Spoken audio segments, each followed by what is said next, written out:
Any नाम की महिला अपनी बोरिंग जिंदगी में बस थोड़ा सा एक्साइटमेंट चाहती थी। वह एक लड़के से मिलने के बाद एक पल की कमजोरी में अपनी जिंदगी की सबसे बड़ी गलती कर बैठी। उसे नहीं पता था कि यह रास्ता उसे ऐसे मोड़ पर ले जाएगा जहां से वापस आना नामुमकिन हो जाएगा। मूवी की शुरुआत में हम एक खूबसूरत घर देखते हैं। यहाँ हमारी मुलाकात एनी से होती है जो अपने पति जॉन के साथ रहती है। उनका एक 8 साल का बेटा है जिसका नाम रॉनी है। ये तीनों काफी खुश नजर आते हैं, लेकिन जॉन और रॉनी के जाने के बाद हम देखते हैं कि एनी अपनी जिंदगी से काफी बोर हो चुकी है। कुछ देर बाद एनी शॉपिंग करने शहर जाती है। उसे रॉनी के आने वाले बर्थडे के लिए सामान खरीदना होता है। शॉपिंग करने के बाद जब वह स्टोर से बाहर निकलती है तो मौसम काफी खराब हो जाता है, जिसकी वजह से तेज हवा में चलना काफी मुश्किल हो जाता है। वह धीरे धीरे आगे बढ़ती है और वही सड़क पर एक लड़का भी काफी बुक्स लेकर आ रहा होता है। एनी की टक्कर उस लड़के के साथ हो जाती है और दोनों वहीं गिर जाते हैं। एनी के पैर में चोट लग जाती है। वह खड़ी होकर आगे बढ़ती है और टैक्सी रोकने की कोशिश करती है, लेकिन कोई टैक्सी नहीं रोकता। कुछ दूर जाकर वह बैठ जाती है और वह लड़का भी वहां आ जाता है। एनी उसे टैक्सी रोकवाने को कहती है। वह कोशिश करता है लेकिन टैक्सी वाला नहीं रोकता। एनी के घाव को देखकर वह कहता है कि उसे पहले उस पर पट्टी करनी चाहिए। वह बताता है कि वह उसी अपार्टमेंट में रहता है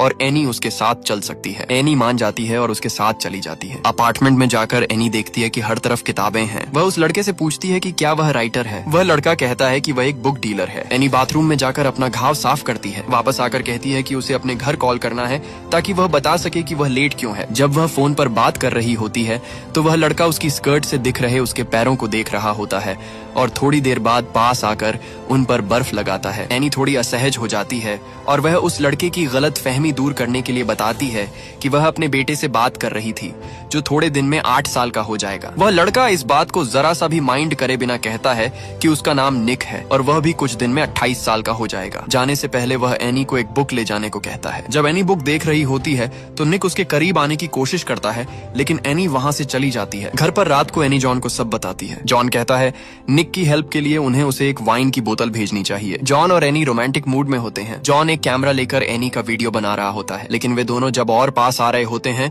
तभी रॉनी की आवाज आती है। जॉन हंसने लग जाता है और कहता है कि वह देखने जा रहा है। यहाँ हमें पता चलता है कि बच्चे के कारण एनी की शारीरिक जरूरतें पूरी नहीं हो पा रही हैं। अगले दिन काम पर एनी निक को कॉल करती है ताकि वह उसको थैंक यू बोल सके, लेकिन निक जो एनी के पास आने के बहाने की तलाश कर रहा है उसे अपने घर बुलाता है। पहले तो एनी थोड़ी हिचकिचाती है, लेकिन निक के मनाने पर आखिर वह मान जाती है। जब वह उसके घर पर पहुंचती है तो निक एनी का कोट उतारने के बहाने उसे टच करता है। फिर वह उसके साथ फ्लर्ट करता है और एक इंटीमेट मोमेंट आता है जहां वह उसका हाथ पकड़कर ब्रेल में लिखी एक किताब पर फिर आता है। एनी फिर असहज होकर वहां से चली जाती है। एनी को थोड़ा गिल्ट होता है, इसीलिए वह जॉन के लिए गिफ्ट लेकर उसके ऑफिस जाती है। जॉन उससे पूछता है कि उसने पूरे दिन क्या किया और किससे मिली। एनी झूठ बोलती है कि वह उसके दोस्त बॉब से मिली थी। तभी जॉन को कॉल आ जाती है और कुछ गड़बड़ होने के कारण वह अपसेट हो जाता है। एनी वहां से निराश होकर चली जाती है। रात को डिनर के बाद जॉन नोटिस करता है कि एनी अपने ख्यालों में खोई हुई है। उसे थोड़ा अजीब लगता है, लेकिन वह कुछ नहीं कहता। दरअसल एनी निक के बारे में ही सोच रही होती है। अगले दिन वह फिर निक से मिलने जाती है जहां वह दोनों डांस करते हैं, लेकिन जैसे ही निक उसे किस करने की कोशिश करता है एनी फिर से दूर हो जाती है। एनी कहती है कि वह शादीशुदा है और यह नहीं कर सकती और वहां से चली जाती है, लेकिन अब उसकी शारीरिक इच्छाएं उसके दिमाग पर हावी हो जाती हैं। कुछ ही देर होती है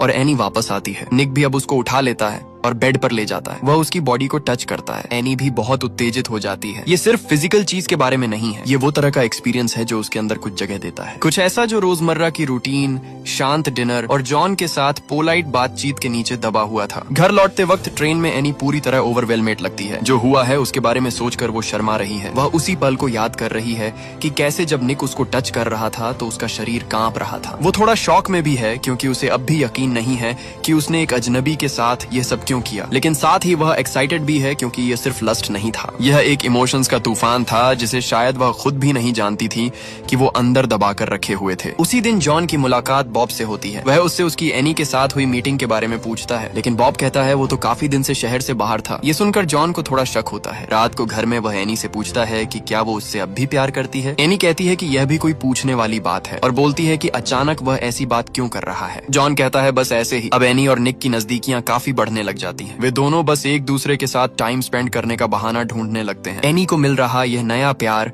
उसकी जिंदगी में काफी रोमांच लेकर आता है। निक और एनी अब अपना सारा समय एक दूसरे के साथ बिताते हैं। एनी भी निक के साथ काफी एक्साइटेड दिखाई देती है। निक भी एनी को इतनी अटेंशन देता है जो उसे काफी वक्त से नहीं मिली थी। एक दिन वे दोनों एक डाइनर में लंच कर रहे होते हैं। वहाँ पर भी निक नहीं रुकता और एनी के साथ टीज करता है। थोड़ी देर बाद वह वहीं पर उसे किस करने लग जाता है, लेकिन तभी जॉन का एक कोवर्कर बिल उन्हें देख लेता है। वह उस वक्त कुछ नहीं कहता, लेकिन अब एक रिस्क पैदा हो चुका है। एनी का मन अब बेकाबू हो चुका है। रात को घर में वह अपने बैटअप में होती है। वहाँ पर भी वह सिर्फ निक के बारे में सोचकर अपने आप को टच कर रही होती है। तभी उसको निक का बनाया चित्र दिखता है। वह रब करके उसको मिटाती है, लेकिन इतने में ही जॉन वहाँ आ जाता है। वह बैटअप के अंदर आता है और एनी के करीब आने की कोशिश करता है, लेकिन एनी अब भी निक के बारे में सोचती रहती है और पानी ठंडा होने का बहाना बनाकर उसे इग्नोर करके वहाँ से चली जाती है। अब जॉन को महसूस हो जाता है कि कुछ गड़बड़ है। अगले दिन सुबह वह देखता है कि एनी कहीं जाने के लिए रेडी हो रही है। वो एनी को कहता है कि अगर वह फ्री है तो वह लॉज पे जा सकते हैं, लेकिन एनी फिर बहाना बनाती है और कहती है कि उसका सैलून में एक फेशियल अपॉइंटमेंट है। वह उसके नए कपड़ों को नोटिस करता है जो उसे काफी अजीब और आउट ऑफ कैरेक्टर लगते हैं। उसे शक होता है, लेकिन वह एनी को किस करके वहाँ से बिना कुछ कहे चला जाता है। ऑफिस में जाकर वह सैलून में कॉल करके अपना शक कंफर्म करता है और जब वहाँ से पता चलता है कि उसके नाम से कोई अपॉइंटमेंट है ही नहीं, तो साफ हो जाता है कि कुछ चल रहा है। एनी फिर से निक से मिलने जा रही होती है। तभी अचानक उसकी मुलाकात उसकी फ्रेंड्स स्ट्रेसी और सैली से हो जाती है। वो बाहर घूम रही होती है और वह दोनों उसे एक कैफे में ले जाती हैं। कैफे में वह निक को कॉल करके बताती है कि वो अपनी फ्रेंड्स के साथ फंस गई है और नहीं आ पाएगी, लेकिन निक पीछे हटने वालों में से नहीं है। वो सीधे कैफे में पहुंच जाता है और वह के वॉशरूम स्टॉल में जाता है। एनी भी उसके पीछे चली जाती है। निक वहीं पर उसे किस करने लग जाता है। एनी भी उस मोमेंट के रश में बह जाती है। निक उसे वॉशरूम के अंदर ले जाता है। एनी को भी अब इस रोमांच में मजा आने लगता है और वे दोनों वही कैफे के बीच शारीरिक संबंध बना लेते हैं। बाद में उसी कॉफी हैंगआउट के दौरान उसकी फ्रेंड रेसी यह बताती है कि कुछ साल पहले उसका भी एक अफेयर था और उसी की वजह से उसकी शादी खत्म हो गई। एनी को यह बात अंदर से हिला देता है, जैसे एक वार्निंग जो एक कॉन्फेशन के अंदर छुपी हो।